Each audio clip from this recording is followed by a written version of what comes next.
दोस्तों, मेरा नाम है राहुल कुशवाहा और मैं कहानियाँ सुनाता हूँ। अब तक आपने उस बदतमीज़ लड़के और लड़की की पहली मुलाकात के बारे में सुना। आइए सुनते हैं आगे की ये कहानी, बदतमीज़ लड़का पार्ट 2। जब भी बस स्टॉप जाती तो वो कलमुहा वहीं खड़ा मिलता मुझे। उसे देखकर बड़बड़ाना आदत सी बन गई थी। एक दिन फ़ोन पर बातें करते करते वो मेरी तरफ देख रहा था। मुझे बड़ी तेज गुस्सा आ गया। मैंने कहा, मुझे क्यों देख रहे हो आप? दबी आवाज़ में बोला, जी जी मैंने अर्ज किया था कि वो जैस्मीन फ्रेग्रेंस ट्राई कीजिएगा, आपकी आवाज़ के लिए ही बनी है। मन किया डार्क ग्लासेस नोच के बस के नीचे डाल दूं, सारा फैशन यही निकल जाएगा और अपने बॉयफ्रेंड से कह दूं कि भगा ले जाए इसको कहीं। बदतमीज लड़का।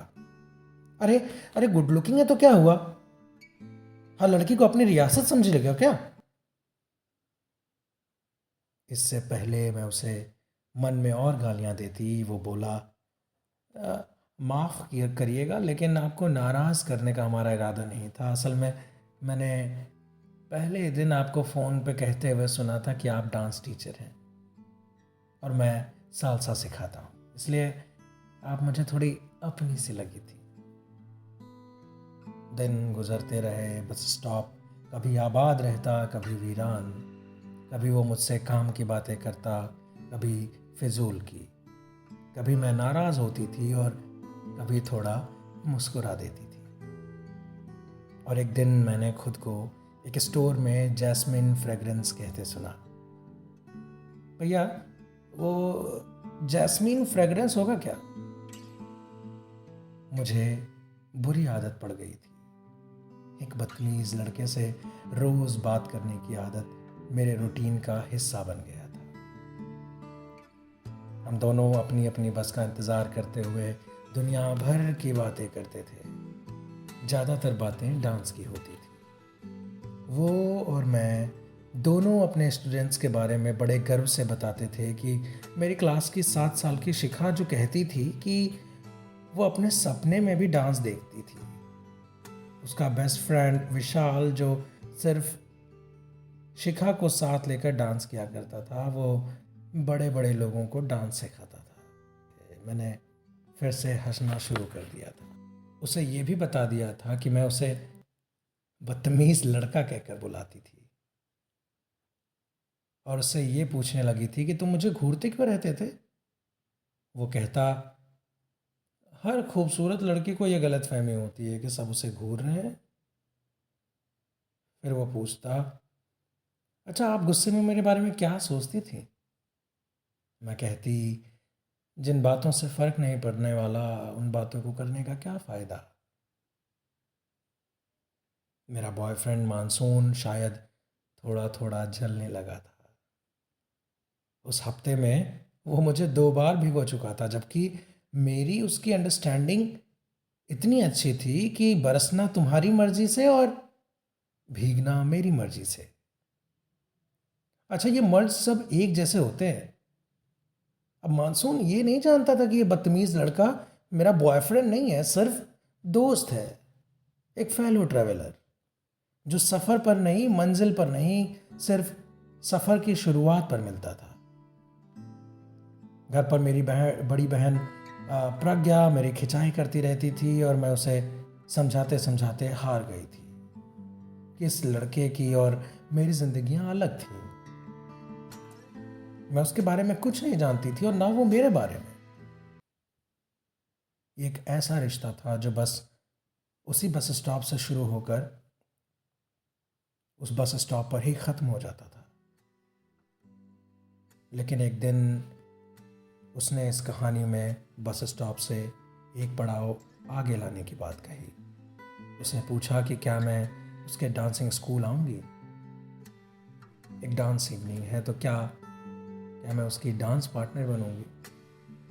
मैंने हाँ कर दिया था। अगली सुबह मैं फिर बस स्टॉप पर पहुंची, लेकिन आज वो नहीं आया था। और उसके बाद वो मुझे कभी उस बस स्टॉप पर नहीं मिला। घर वहीं था, बस स्टॉप वहीं था, लेकिन न जाने क्यों अचानक घर से बस स्टॉप तक का रास्ता इतना लंबा बन गया था। वक्त की पाबंद मैं नाश्ता करके निकलते पाँव ज़िद पर अड़ जाते, जैसे मैं कोई कैदी हूँ और कोई अदृश्य बेड़ियाँ, इनविजिबल बेड़ियाँ मेरे पैरों में बंधी हों, जैसे कह रही हों कि क्या जल्दी है, एक बदतमीज़ लड़का वहाँ नहीं है अब। 5 दिन बीत गए थे। एक ऐसा लड़का जिसका नाम मुझे पता नहीं था, जिसके ज़िंदगी के बारे में मुझे कुछ ज़्यादा पता नहीं था। और क्या था वो? बस स्टॉप पर खड़ा बस एक लड़का, और वो लड़का न जाने क्यों मुझे याद आने लगा था। जब कोई इंसान हमारी ज़िंदगी से गुम हो जाता है, तब जाकर पता चलता है कि अरे वो हमारे लिए कितना ज़रूरी बन गया था। जैसे बिस्तर के बगल में रखा एक स्टूल जिसे हम चाहे कभी ना देखते हों, लेकिन एक दिन चाय का कप उस पर रखने चले और वो वहाँ ना हो, तो मन कहता है कि अरे ये कहाँ गया, ये तो बड़ा ज़रूरी था। ये बदतमीज़ लड़का मेरे लिए वही स्टूल बन गया था, जिस पर बस स्टैंड पर खड़े होकर कुछ देर के लिए मैं अपने मन का कप टिका देती थी। मानसून की बारिशें 2-3 दिन से दगा देने लगी थी। शायद मेरे बॉयफ्रेंड मानसून को और इस बदतमीज़ लड़के को, दोनों को साथ मिलकर मुझे सताने की कोई नई जुगत मिल गई थी। मैं सोच रही थी कि ये मन जो इतना अनमना है, कि क्या इसे उसे मिलने का कोई गम है, या न जानने का कि वो कहाँ गुम हो गया। शायद तकलीफ़ इसलिए ज़्यादा थी कि इस नाते के ख़त्म होने में एक अधूरापन है, एक अलविदा हम दोनों में उधार थी। एक दिन बस स्टॉप पर और कोई नहीं था। मानसून के बादल आसमान में घुमड़ रहे थे, जैसे मेरा बॉयफ्रेंड मानसून मुझे फ़ोन करके बता रहा हो कि परेशान ना हो, मुझे पता है कि तुम्हारा मन भारी है और मैं जल्दी पहुंच जाऊंगा।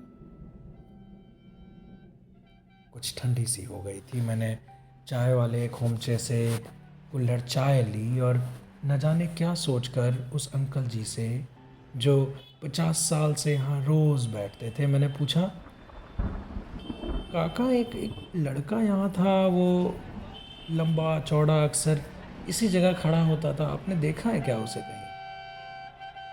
काका ने कहा, "अ, बेटी यार, तुम्हें तुम्हें नहीं पता, 5 दिन पहले उसका एक्सीडेंट हो गया था।" चाय वाले काका बोले, वो अपनी बस की ओर जा रहा था और अचानक एक कार वाला कहीं से आया और वो लड़का दूर जाकर गिरा था। सिविल अस्पताल ले गए थे, सुना है। हाँ, बच गया था, लेकिन टांग टूट गई थी। मैं भागकर सिविल अस्पताल पहुंच गई। इतनी पागल थी मैं। हजारों लोगों के अस्पताल में एक ऐसे आदमी के बारे में मालूम करना चाहती थी जिसका मुझे नाम तक नहीं मालूम था। इमरजेंसी वार्ड में गई। इत्तेफाक से मुझे वहाँ एक मेरा क्लासमेट मिल गया था। रजिस्टर निकाला गया। बड़ी मुश्किल से पता चला कि 25 से 30 साल के बस एक ही आदमी को फ्रैक्चर के साथ ले आए थे उस दिन। उस पते पर पहुंची तो कोई माता जी अंदर से आई और बोली, वो तो पार्क में है, घूमने गया है। मैं पार्क पहुंच गई। सामने बेंच पर वो बदतमीज लड़का बैठा था। बाएं पैर में हल्का सा फ्रैक्चर, हाथ में एक किताब। पास पहुंची तो मैंने कहा, हेलो। उसने किताब से सिर उठाकर सामने देखा। कुछ सेकंड सोचा,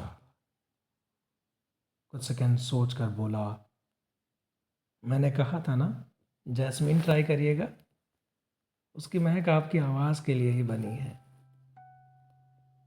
मैं मुस्कुराई। वो ठीक था। शुक्र है कि वो अब भी उतना ही बदतमीज़ था। मैंने बड़े अधिकार से कहा, आज डांस इवनिंग है ना?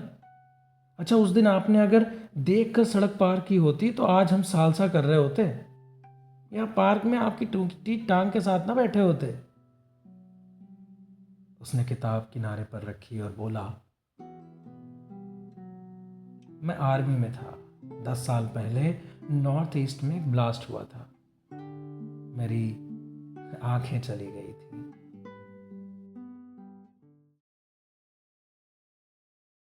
लेकिन असल में तो वो कार वाला अंधा था। मैंने देखा कि उसके बगल में ब्रेल की एक किताब रखी थी। वो बोला, आर्मी छोड़ने के बाद मैंने अपने बचपन से सालसा का शौक फिर से ढूंढ निकाला था। और हाँ, I am so sorry that मुझे ये तुम्हें पहले बता देना चाहिए था। अब अगर आप मुझसे रिश्ता तोड़ना चाहें तो मैं समझ जाऊंगा कि कोई बात नहीं, वैसे भी कई लोग ऐसा कर चुके हैं। So it's all right, I will understand. मैंने एक कदम पीछे लिया और कहा, जिन बातों से कुछ फर्क नहीं पड़ना वो बातें करने से क्या फ़ायदा। चलो, डांस सीखने में कुछ देर हो रही थी, सालसा करवाया नहीं, कम से कम दिखा तो देना। हल्की हल्की बारिश शुरू हो गई थी। शायद मेरा बॉयफ्रेंड मानसून मेरे नए प्यार को और खूबसूरत बनाना सीख गया था। बस इतनी सी थी ये कहानी।